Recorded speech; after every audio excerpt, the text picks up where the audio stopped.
works with Instagram as well. And we are live. Welcome, everybody, to An Artful Life, which is a show about curious conversations about the ways humans make and use art. Today, I'm super excited to not only have my co host, Melissa Hefferlin, with me, but sorry, I'm hearing myself twice. So sorry about that. I haven't.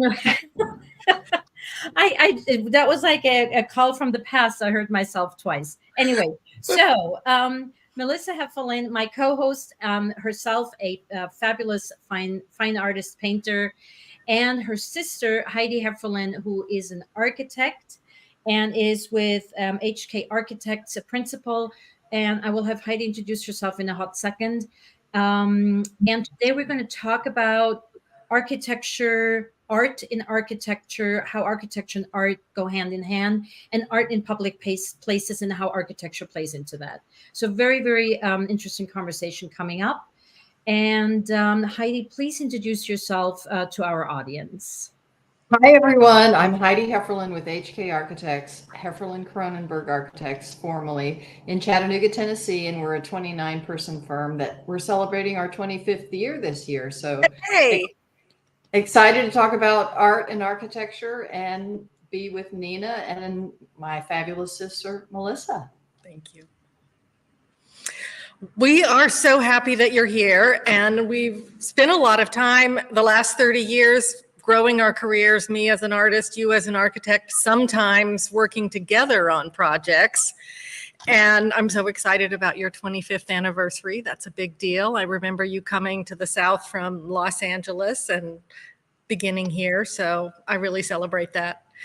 And we want to start with a general question about the intersection of art and architecture.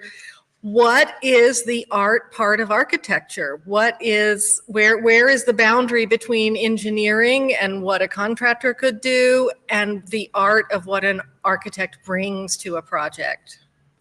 Well, I see art and architecture as very similar because I guess the main difference would be there's more science in architecture than there is in art.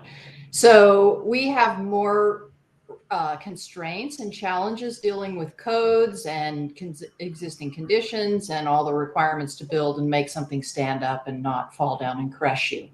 But what we share with art is, an architect's dream is to create a space that is artful and improves the life of the people who are inhabiting it.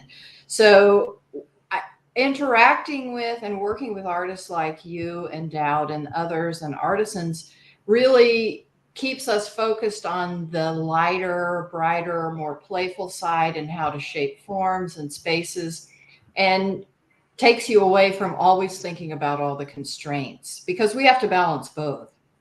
Yeah, you really do. And comparing our two media, I work with pencil, paper, oil paint, watercolor paint. What do you consider your artistic tools to make art of a building? Mainly sketching is what I do, but I also like to make models, because that way you play with forms. And in the current approach to architecture, models have kind of gone away, and most people do computer generated models. And we do that primarily in the firm, and most of the younger architects and the interns are facile with that, and they find it inspirational. I still prefer to work with physical models. And in fact, I'm getting ready to build one on a project that I'm doing now, because then you can shape a form and then add to it with color or forms. And I find it more tactile and more personal than clicking a mouse. But each person finds their own way. I think it also gets you away from computer screen time. Think about it. We all are on our phones, on our laptops, watching TV. All we get is this world of the flat screen, which isn't three-dimensional to me. You're still trying, your brain is trying to make that transition. Mm-hmm. And we have the meta glasses where you can walk into the computer model. And we do that sometimes, but it's disorienting for many people. because you're moving around in space, but then when you move, they trip over the cord, or if it's wireless, they can try to run into things. So we do use that to some extent, but I like the phone models that you can cut with the wire. Those are good for quick studies of just shapes. And then the old, Strathmore and cardboard kind of things as well. And, speaking of collaborations, Dowd and Craig founded the firm with me, Craig Kronenberg, 25 years ago. And he has collaborated with Dowd on many projects where he built a model and then Dowd made a little maquette of the piece to go in the model. And then we would photograph that. So it was our own form of virtual reality. And I think it was easier for both of them to do that too. And to add, Dowd is Melissa's husband, and also a fine artist. Yeah. Yes. Once you actually get a building started, what sort of artistic elements do you think of inside the physical structure? Like I'm making a painting and I want the surface to feel good outside of the image. I want the actual paint to look good on the canvas and there to be different textures. Do you think about the textures of a building in that way too? Yes, but more so, I'm thinking about the spatial relationships. For instance, you want to create axes through a building. So when you walk in the hallway, what do you see at the end of the hallway? Typically, you want something of interest or a color change, and then punching openings in a building. What do you see? I mean, a good building is like a camera where you can frame the views to the world outside of you and focus on what you want and what you don't want to see. So those are the things that I do first. And then as you get the form of the building, the relationship, the axes, and the sculptural things put together, then I work on textures and colors. Okay. And that's really like icing on the cake, because you've got what you want there. And then you look at, do you want contrasting colors? Do you want this thing to be one uniform space that has no contrast? And then it lets the people and the furniture and the art be the accent? Or do you want the space itself to call attention to itself? And So then go ahead. I was going to jump in and say, Nina, like Melissa, you work primarily indoors, but with natural light. And you're very careful about recreating the same light each day when you create your painting so that there's not any differences in what you're doing. For us, we think about that too. Like, I want to look at colors in the environment where they will be displayed. Now, if you're doing something in Europe, you can't just hop in a jet and go there. But you want to take your materials outside and look at them in the natural light, because the outside of a building, how you see those paints at different times of the day, or whether it's reflecting from an adjacent building, all those things, that's the fun of it. I remember too, sorry, Nina, hold that thought. There was a home that you built for some people we both know, and they wanted an Italian sort of apricot colored stucco, and they wanted it to age in the way the buildings they love aging in Italy. How did you think about that? Well, paint does fade, but also in that case, they were inspirational to us because they wanted the color of Tennessee red clay. So on the bottom of the building, we spread, and this probably was partially the client's idea, but working together, we mixed red clay from the site into the paint and sort of feathered it up the side of the building, which gives you the visual impression that it's growing out of the earth, and it connects it to the site. That's beautiful. And then it patinaed over time because it changes. All of this sort of brings me to the question about light and architecture, because again, as a photographer and as a recovering filmmaker, light is so important.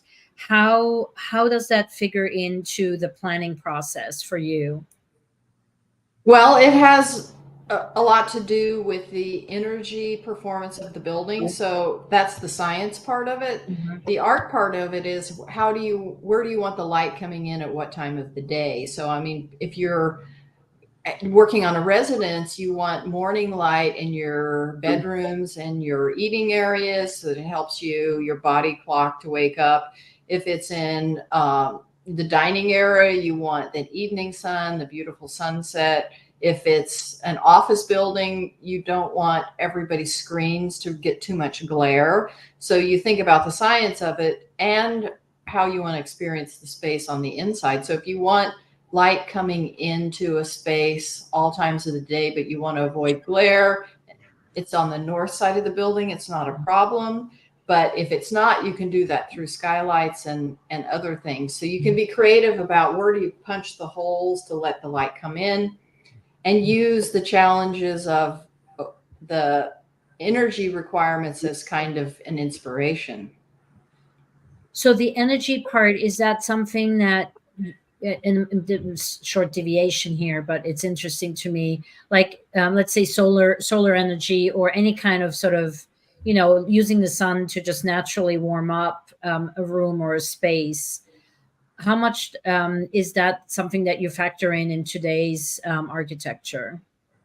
Oh, sure. I mean, we actually incorporate solar panels into a portion of our projects, and that's free energy. It seems like it's free, but the systems are not inexpensive. And the payback, depending on where you are, doesn't always make sense. But we do generate electricity through the sun, but then passively, the sun will heat up your floors or your walls and then emit that heat during the evening when you want it. So during the day, it's storing energy and heat and then releasing it in the evening.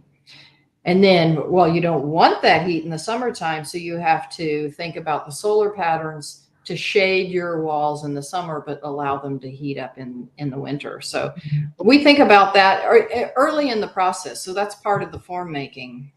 Okay, interesting. This is related. It's not really a question, but I hope you will comment.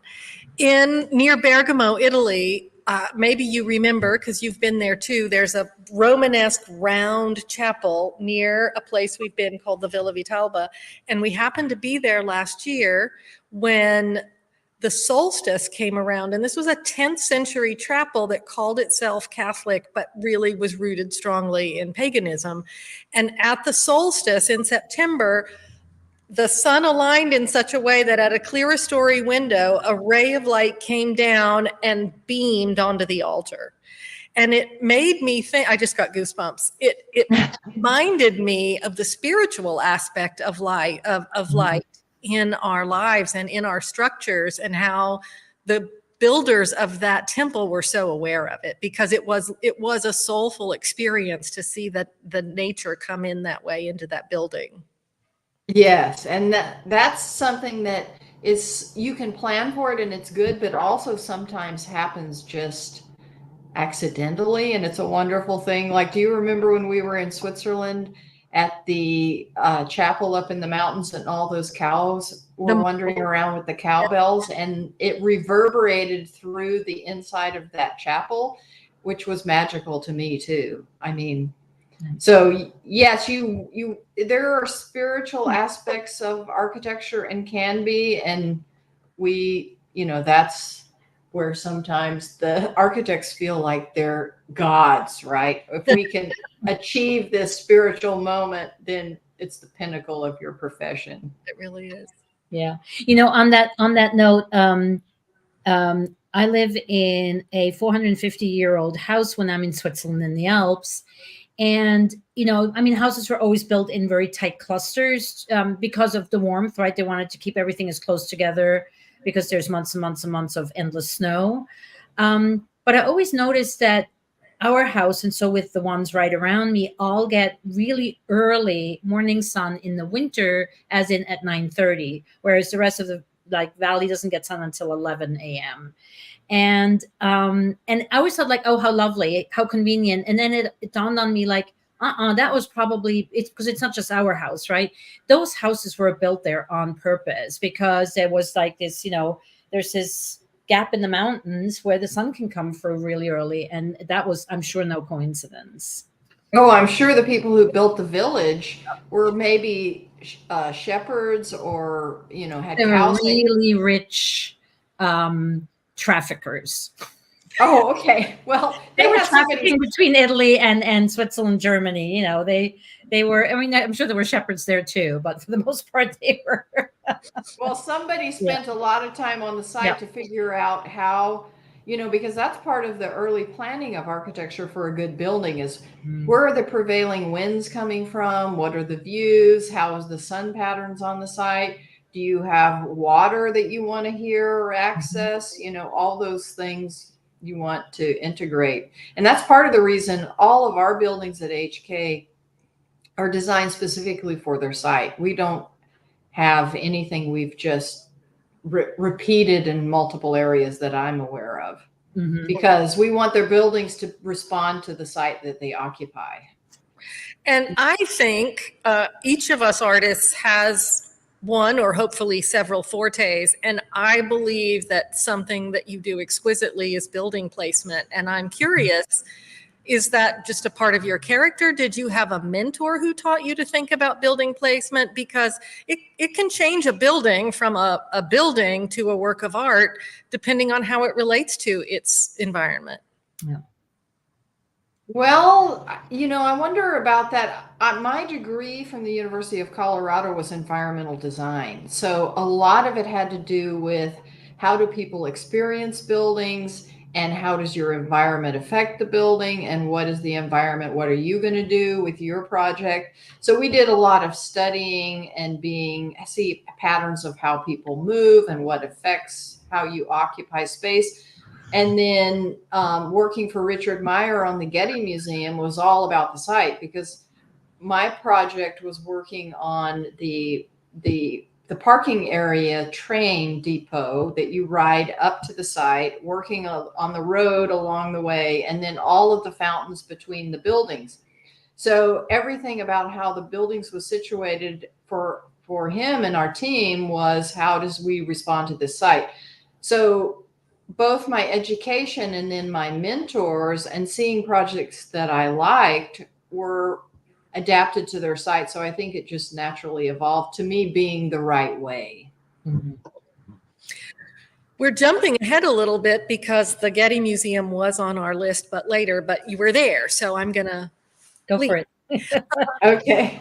Since you were talking about building that approach, was there a conscious plan of what sort of an emotion the architecture was aiming to encourage as the visitors approached the museum? Oh, definitely. There was the desire to create a sense of a spiritual experience, back to your comment, reverence for art, and being removed from the city. So that's why the parking facility is at the bottom, just off of the interstate, and then you get onto a tram. So you enter through a conlight structure, which is what I worked on. It's a vault with a skylight down the middle. So very spiritual. You get on the train, you take up this winding tram up, and you get out. Literally. Yes. You get out in another world, which is the world of art, the Getty collection. And it's based, Richard Meier looked at Hadrian's Villa, and then he was inspired by Corbusier. The only thing reference-wise in his office is the complete collections of Corbusier, who is Swiss, Nina. I know. He also did a project in Zurich called the Heidi Weber Pavilion, which I share the name, and I love that project because it has a sculptural roof floating over the top of it.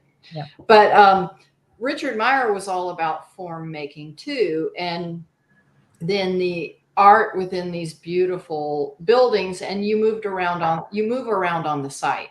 So I didn't work on any of the buildings up there, but I worked on the fountains, and reflecting pools that reflect the buildings and the art around them is a feature of his architecture. Most of his museums have them, or many of them. So a fun fact, the city of Los Angeles requires ADA requirements for these fountains. So they wanted us to put a curb around all of them. And that was just not going to happen for Richard. It took away from the seamlessness of the ground plane. So I spent a year negotiating with the city to get those fountains with no curbs around them. And what I ended up doing was I have a 3-foot shallow, 6-inch deep portion of the reflecting pool, and then it drops off to a deeper depth. And the theory was if somebody falls in it in their wheelchair, they're not going to drown in 6 inches. So the funny thing was the face plant. Yeah, we hope that there's so many people at the museum, they're going to be rescued. Yeah. But we went after the building was built with our 2 sons, and Ray was running around and didn't see the reflecting pond and fell in it. So,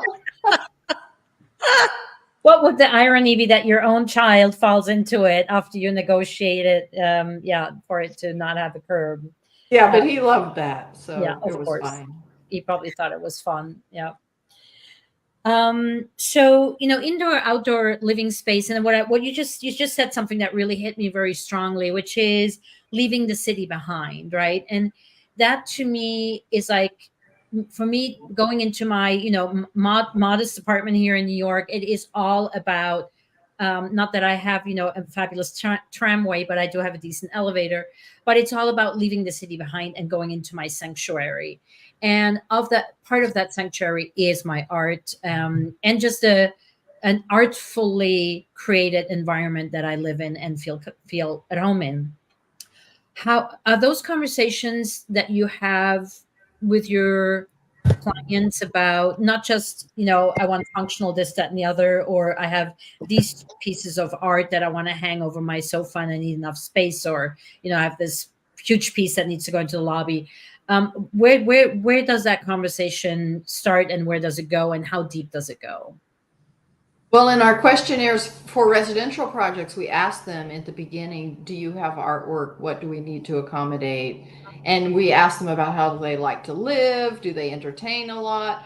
So we gather that information up front. And then if they don't talk about art, we encourage them to incorporate art, because we believe it makes your life better. I mean, just to have those things that are beauty around you and you've form a relationship with that affect your space.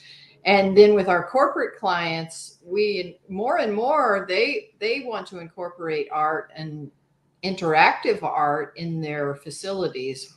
So that comes up a lot too. And then we help them procure art and hang the art. Same with our clients. We don't, sometimes in the bind we hang it ourselves, but typically we have people who go in and do that, and they specialize at that. We have a friend, Bob Guerin, for a shout out. Melissa knows him, and he's an incredible person to locate and group art and hang it. Can I jump back to the Getty Museum before I forget about it? Because we're talking about art and architecture. So one of the coolest things about working on the Getty was Richard Meier had an office in New York and an office in Los Angeles. They probably still do, but they had a full-time model shop with 6 people employed in Venice, that everything that we drew or designed, they would build for us at a half scale. So we had this whole city of the museum in miniature and cherry wood that we could play with. And I mean, that goes back to how much I love models. That was just amazing. And the clients loved it too, but that was a extravagance you don't often get. Yeah. What year was the Getty built? Or years plural? Oh gosh, I would need to go back and look. It was in design in the late 80s and early 90s, and I think it was completed in mid to late 90s. Oh wow! So when I saw it, it must have been brand spanking new then. Yeah. Okay. Yeah. Yeah, and it's all travertine. It's that beautiful golden beige. Yeah. I mean, I have, and this is, I think, what amazing architecture is. I carry in my body a visceral feeling of being there. I couldn't tell you too many specifics. I do remember the pools, or a massive pool, but I carry like a spiritual memory of it in me. For that for sure. I don't know whether, I mean, I would probably recognize an image of it from the outside, because I also remember it being sort of perched on top of a hill. So yeah, but that's what great architecture does. I would say. A memory. Yeah. Make an impact, like good art does, right? Or any art does that speaks to you. Good is sort of a misnomer, because what's good. Oh, speaking of which, when you say creating a memory, we're watching a show called Ripley, which is about a murderer, right? So I gotta say that. But I have never seen a cinematography that captures the beauty of architecture the way this series does. So you should check it out. I will. I've heard of. I mean, the name of the show rings a bell, but yeah, definitely. If it's architecturally beautiful, I will definitely check it out. They And were. I have nothing against murder as long as it's no one I know. It's all good. Right. We've got a Swiss theme going on because Ripley was written by Patricia Highsmith in Ascona and Locarno in Switzerland. Oh, okay. Oh, wow. That's amazing. That's Okay. funny. And I love Ascona. I haven't been there in ages either. Um, Melissa. Heidi, one of the things I love about your work, and we've talked about this sometimes on horseback and sometimes visiting job sites, is when possible, so it often ends up being country homes, you have strong feelings about how much built outdoor living space there should be and why. Can you talk about that a little bit? Well, yes, I love outdoor spaces, whether it's covered porches or patios or decks, and I really think it serves as an intermediary space between indoor and outdoor to occupy that zone where you're partially indoors and partially outdoors is just magical. And I think that people don't do that enough. So yeah. And also then if you're in the city and you have a residence or in a suburban area, if you have a porch, it connects you to your neighborhood. It's a great way to meet your neighbors. If you're always in your house or in your car, people don't make connections. But people sitting on porches with their neighbors walking by, it really helps to form community. That's what in New York City the elevator does. Yeah, I was going to say the elevator or the lobby and the door. Or the lobby, yeah, for sure. That's fun. Yeah, that's my biggest dream is having one day a house with a terrace, a porch. A garden might be too much work, but just a outdoor space, which I have nowhere where I live, unfortunately. But not complaining. Someday you will. Absolutely. I was looking here, we already talked about whether homeowners ask you to consider their art. What are some projects, I was thinking about what projects you've worked on that have had fine art separate from the architecture built into them. And I thought about the Olympic Library in Los Angeles, where you actually designed the piece of fine art that was central to the construction of the semicircle, right? Yes. And then recently your firm with Craig Kronenberg as the chief architect did a prayer chapel for a large hospital here, the Erlanger Hospital. And that was an interesting project too. Would you like to talk about those projects at all? Yes. Let's talk about the Erlanger Chapel first, because I think it speaks to form making and the spiritual aspects we've already discussed. So the building was an organic shape and sort of rounded, which leads to a more spiritual feeling, and you don't have any of those sharp corners. It's a place, Nina, where people can go when their loved one is sick or dying and seek solace in that space. And it's non-denominational, but it was a small space. So Craig and Dowd, our husbands, worked together to create this space. And then Dowd, and I don't remember, Melissa, maybe you do remember how Dowd came up with the theme of the birds, whether that's from the Holy Spirit or from your spirit. Well, the birds actually came out of a nest because the project had the requirement that either all world major religions be represented in the iconography of the room or none. And so he thought it would just be kitsch to have like weird symbols from all religions floating around randomly. And so he chose none, but he did want a universal representation of solace. And he came to the idea of a mother bird caring for her children in the sense, and he liked the parallel that the people in the hospital were there because they needed care, but hopefully like baby birds, they would take flight. So he abstracted a tree trunk with an abstract nest and abstract mother and father birds doing different caring things. And then it all sort of disseminated into an abstract pattern around with ornamentation that looked like ancient hieroglyphic languages. Yeah, and it's really cool because it is abstract, but representational too. And then there was Venetian plaster on the outside, which I think Craig suggested and Dowd agreed because it shimmers and catches light. So it gives you this sort of ethereal, spiritual feeling. And the whole thing turned out really great. And with the natural light coming in from the side, it's a nice space. I was in there recently and it still looks good. And someone was in there praying and I was like, Oh, yes.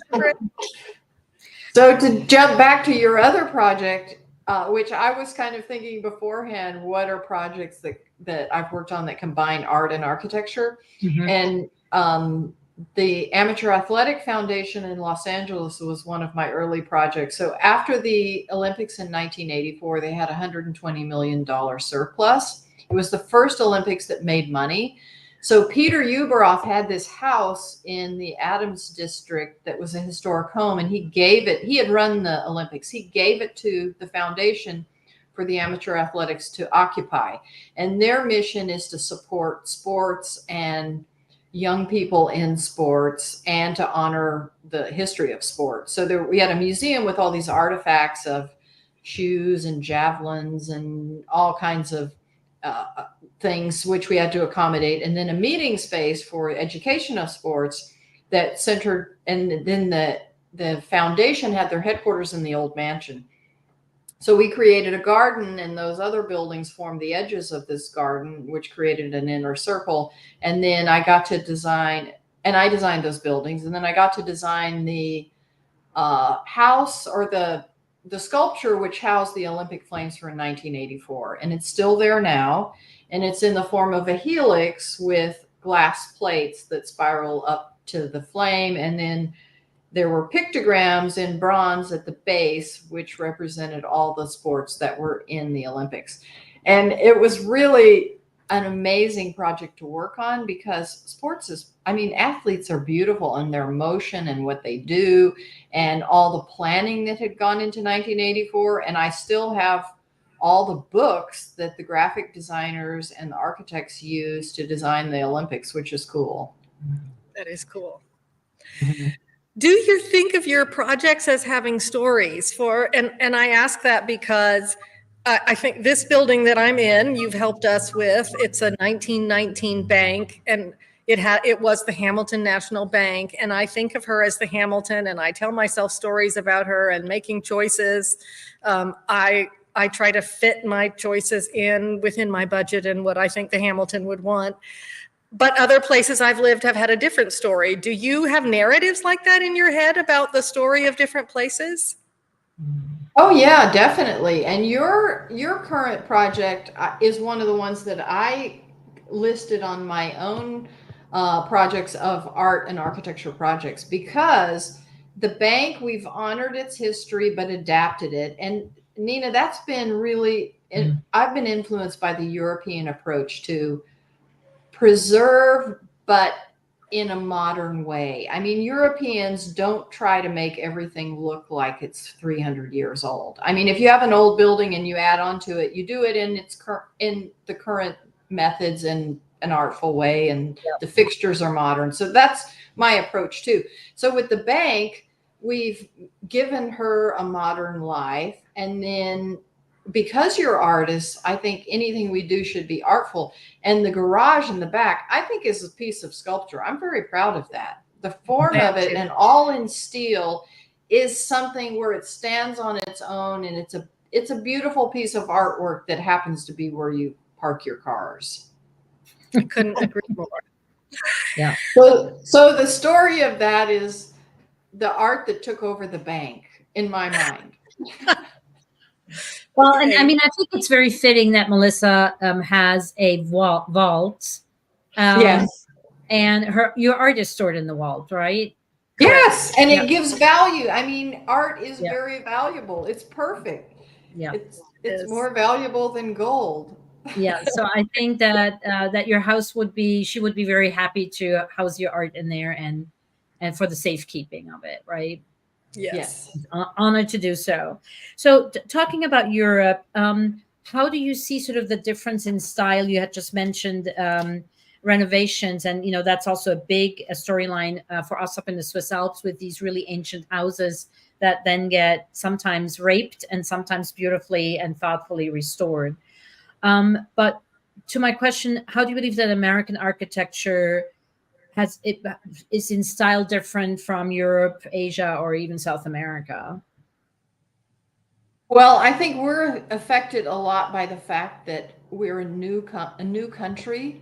We're evolving, and we don't have a whole lot of history. I mean, we're so young, and in Europe and in other countries, you build things that we're common to last for hundreds of years, and they're expected to.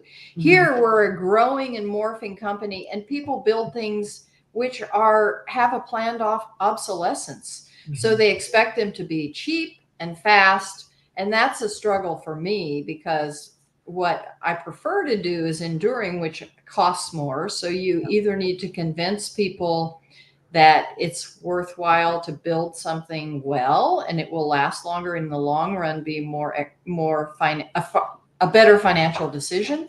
But if they're just going to flip the property in 2 years, they really don't care. So constantly we have to think about, I laugh and tell people in Chattanooga or in Tennessee, the challenge is to build things the best you can for the least amount of money. How can you be creative with the most common materials? So you end up trying to shape the form and the color rather than, oh, I'm going to build this out of travertine and bronze trim, and it's going to have, so we have to think about what are the most common building practices and materials, and how can we be creative with them? That's our challenge, really. I mean, you get the odd client who budget doesn't matter, and those are fantastic. Right. We all wish we had those, right? And lots of them. Yes. Please, more. I think our American building choices, especially our residential ones, are also influenced by the fact that your common American household doesn't stay put for more than 6 to 7 years. And so they're really not looking to build something in most cases that their grandchildren can be in, or their great-great-grandchildren in 2 centuries. It's a very different program. I think the roots are just, as Heidi said, I think, and it's just sort of also in the way we talk about where we come from. Like in Switzerland, although I grew up in Zurich, I will tell you that I'm from La Punt, which is this tiny little village up in the Swiss Alps, because that's where my father and my grandmother and her grandmother and are all from, right? So, and that's also what's in my passport. It doesn't say anywhere Zurich. It says La Punt. And for Americans, when you ask an American where they're from, it's sort of where they're living right now, or it's sort of a transitional story of many places, but there's not that innate, like, we are from, other than it's like, my grandparents came off the Mayflower, or my great-great-grandparents at this point came off the Mayflower, from Poland, England, whatever. But the roots, the root system, or the where you belong to is It's very fluid. Is a very different narrative. So would I, and I'm not that familiar with the cultures, but just a quick detour, would Latin America and Asia be closer to Europe in that sense? Or are they also like America, a little more transitional? Well, it depends.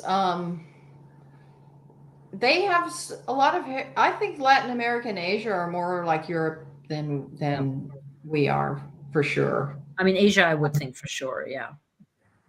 Asia, they have a lot of history with the temples and I mean, China has erased a lot of it, and they're building very quickly. And look what's happened to them. They're in a big slump now because they have built too rapidly. Yeah. So now back to the challenge of, are you building for short term or long term? I do tell my clients, it is worth it to build better, spend more money on the upfront than trying to build inexpensively many times, because it holds its value. So typically the homes that we've designed end up selling for more money than houses around them. Mhm. So if you do it thoughtfully, it's still a sound investment. Right, because you're also not dealing with leaks and repairs and all that kind of stuff. Yeah, no, Yeah. for sure. Yeah. So Melissa, are we ready for the final question? I think we are. Da-da-da-dum. What are the pieces of art in your own life that you most love or treasure or use as fuel? Name 2 to 4. Okay, well, one of them is right back behind me, right here. Thank Okay. you. And it's a painting that Melissa did of a Parsons residence in Maine, and I love it because it's very simply and beautifully painted. It reminds me of Edward Hopper painting. Thank you. So I love it because of that, but also Melissa doesn't paint architecture very often, so I'm very honored to have that. And then I have many paintings of family members because we're fortunate to have Melissa and Dowd, their son Timur, our son Devin. Then we have cousins who are artists, so there's a lot of artists around us. And our son Devin did a painting of the night sky, which is a big, like 4x6 painting which he photographed the night sky in Baltimore where he was going to school and blew it up 1,000 times. So the colors, and then he painted it with 3-dimension. He put sand in the paint, and you have these colors of purple and blacks and blues and reds, and it has 3-dimensionality, and it looks different in different times of the day. I love that. And then I love those paintings of your professor from Russia that are of the countryside, those 4 paintings. Yes. And the paintings that Dowd did of Devin and Ray. Oh, I love those. But Nina, I mean, it's like you get so used to I don't know about you, but I get so used to this art in my life. When we move, if the art is not on the walls, it doesn't feel like my home. Yeah. I totally agree with you. And we said it was our last question, but we just got a beautiful question in. I'm going to put it up. So Jordan King wants to know, can talk a little bit about your upbringing as sisters. What role did art play in your childhoods? I think that's a beautiful question. It's a beautiful question. Heidi, you go first. Well, art was always a part of our life. Our father was a physicist, but he started drawing from the time he was a small child, and he drew like armies and contraptions and military equipment. And then our parents are Seventh-day Adventists, and when we would go to church to keep us occupied, he would do drawings for us, encouraged us to do drawings with him. So we were always drawing. And then we had my great aunt in Zurich was an artist. She and all her sisters studied art. We have paintings of them. And then seeing her husband's was an architect, going to his studio influenced me to become an architect. And then that's continued my whole life. With Melissa and Dowd, we have a strong collaboration with them and see their work and are inspired by it. So I love art. It's been a part of my whole life. It has. And we were shown that it was valued because we were a family of 6 on one salary. And so our parents were incredibly creative about making a good life for 6 people on that limited income. But they would set aside money for music lessons, for drawing lessons, and for important concerts. If something was coming to town, we would go. And that was a use of money in that way spoke volumes. Yeah, I would think so. Yeah, for sure. Because you, Melissa, you were pegged to be a professional violinist, right? If I remember correctly. Yeah, Nina, I don't know if you know, but my mother would make her perform. One time we were in Los Angeles at a family member's, and they had an Italianate house around a pool. And Mom says chirpily, "Oh, look at that balcony. Melissa, go up there and play something for the group." Poor Melissa. Oh, dear. That's why I stopped playing for 30 years. Yeah.